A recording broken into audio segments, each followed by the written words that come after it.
Hello again, Mandibil here.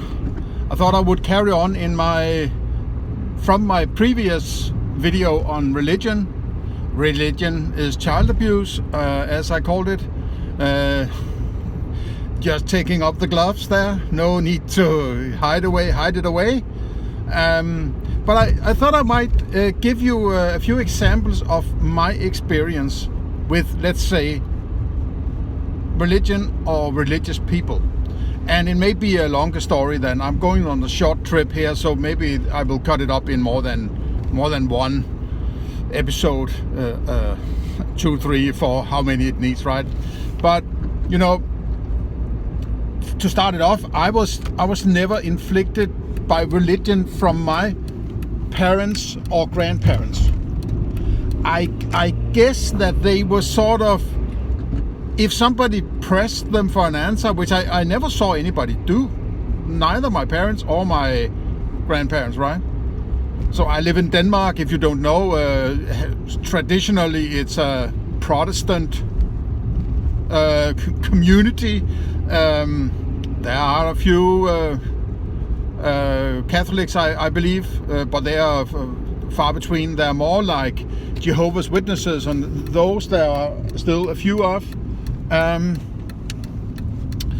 They pop in now and then, right? Every other 5 years or something. They knock at your door, or in the COVID times they call you on the phone out of nowhere.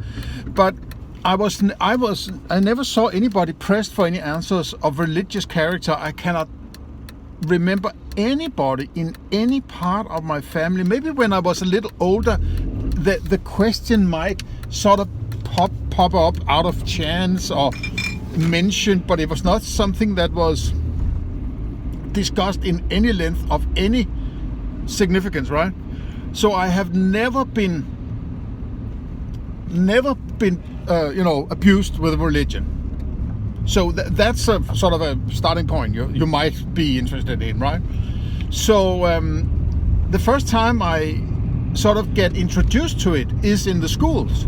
When in sort of 3rd or 4th grade, I don't remember exactly when, there was all of a sudden teachings or classes in Christianity. It was not called religion back then when I was a child, right? It was called Christianity, or the Danish equivalent. And it was also the biblical stories of the Old Testament and the New Testament, right? All the stories, and that was it was actually the school headmaster who was teaching in this stuff, and he was sort of an eccentric kind of character, right? To some extent, at least. But he was very deep in these stories, and he told them as if he, read them in his spare time, right? It was like it was a part of him. And I wouldn't say that I was influenced by them, right? But it was actually these kinds of these particular, let's say, teachings or lectures, what classes in Christianity. They was a kind of a free space where you were allowed to sit and make drawings. And I was actually very much into drawing at that point in time. So I was sort of sitting there drawing. Maybe you were told, could you make a drawing of the story we are doing? And sort of, but I didn't see that as anything. Maybe because I wasn't prepared in any way from anyone in my family. I just saw it as some other stories that, along with history of of the French Revolution or something, or the Great Limpopo River by what's it called, the Mowgli or something like that, right? These kinds of drawings. It was just sort of a free space, so to say, rather than the droning of the usual stupid, regurgitating of writing the same letter 200 times on a piece of paper, right? So it wasn't inflicted on me, right? It was in some way, it was very gentle kind of indoctrination, you could say, right? But I was never susceptible to this. Maybe other people, other children were, but I was just like, yeah, interesting story, right? And if there was a moral, there was also always a moral tale, these kind of situations with Jesus and whatever, right? It was a moral tale, and the guy there would always finish off with what is the moral tale of this? Well, if you do this, then that, and then if you do that, then this, and so on, right? And I could sort of, yeah, it makes kind of sense, right? I mean, it's not completely crazy, right? Now, all these things about making water into wine and walking on water and so on, it was all like, okay, this is kind of weird, right? But I guess that children, if the grown-ups are sufficiently convinced of this, the children will accept it because the grown-ups are convinced of this and show no skepticism of any kind. And that's the dangerous thing with this kind of indirect learning, is that if the grown-ups pretend that this is just fine, that talking about people walking on water and so on, right? And also this creates this uncertainty in children. And then when they get this uncertainty, they tend to go towards safety, which is, well, what does my mommy and daddy, do they accept it? Okay, then I'll accept it also, right? So this is the dangerous ground, and this is how, and Christians are sometimes very good at, they know exactly how to serve this shit sandwich without it feeling oppressive, like, communism, and, that's more, in your face, right? Or at least they might also have gotten better at it, right? These communists, they serve this shit sandwich as the, club sandwich, right?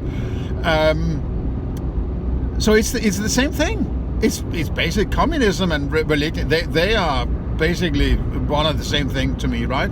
The only difference is that God is in the government and not up in the clouds, right?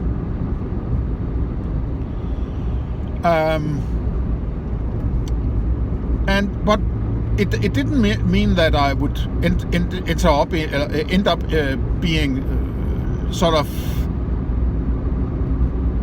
what would you say, sympathetic to religion or Christianity. I wasn't.